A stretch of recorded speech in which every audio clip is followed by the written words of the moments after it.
એ જમનાજીના કિનારે ઉદ્ધવની મુલાકાત. આ એ વખતની ઘટના જ્યારે ભગવાન કૃષ્ણ પરમાત્માએ સ્વધામ ગમન કરેલું અને પાદુકા આપી હતી પ્રભુને. એ પાદુકાને મસ્તકના પર મૂકી અને જતા. એમાં અહીંયા પ્રભુની બાળભૂમિ આવી, રમણ રેતી, જ્યાં પ્રભુએ લીલા કરી. હવે ત્યાંથી પસાર થયા એટલે કોઈ એક ભક્ત કૃષ્ણ કૃષ્ણ કૃષ્ણ રટે છે અને આળોટે છે. હજી પણ રમણ રીતિમાં આળોટવાનો મહિમા હજી છે. હું તો જ્યારે જાઉં ત્યારે એ વ્રજમાં એ રમણ રીતિમાં આળોટ હજી. ઉદ્ધવજી સાંભળી ગયા કોઈ કૃષ્ણ ભક્ત હશે, કૃષ્ણ કૃષ્ણ કરે છે. પણ નજીક ગયા એટલે ઓળખી ગયા, હો આ તો વિદુર છે. વિદુર વિદુર કરતા કરતા ઉદ્ધવ દોડ્યા અને વિદુરને થયું મને કોઈ બોલાવે. ઉઠ્યા, દોડ્યા, બે ભેટ્યા છે. 4 મિલે 64 ખिले 20 करे कर जोड़, लेकिन हरिजन से हरिजन मिले तो खिल जाए 7 करोड़. रोम रोम आनंद थयो છે. બેઠા વાતો કરે છે. વાતો કરતા કરતા વિદુરજીએ કહ્યું ઉદ્ધવને, તમે કેવા સૌભાગ્યવાળા છો. કેમ?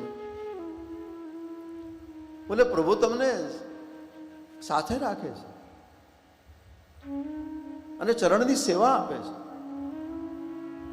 હું કેવો કંભાગી, મને ક્યારેક જ દર્શન થાય છે. એ વખતે ઉદ્ધવને ખબર પડી કે આ મહાત્માને ખબર તો નથી કે કૃષ્ણ ભગવાન તો,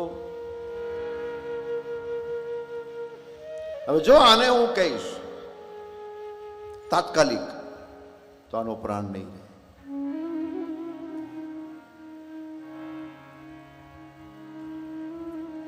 વિદુરજી ભાગવતનું અનુસંધાન કહું તો આ સમાચાર મળ્યા ને પછી એ મૈત્રેય પાસે ગયા. મૈત્રેય પાસેથી પાછા પછી એ પાંડવો પાસે આવ્યા છે.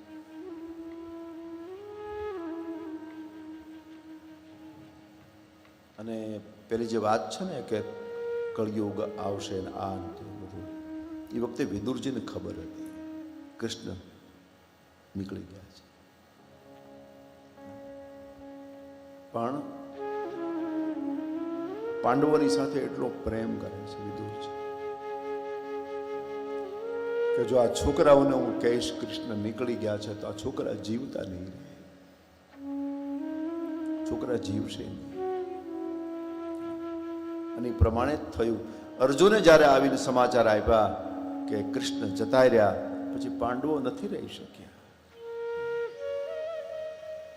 એને તરત જ હિમાલયની વાટ પકડી છે. ભાગવતમાં તો લખ્યું છે સંન્યાસ લીધો છે.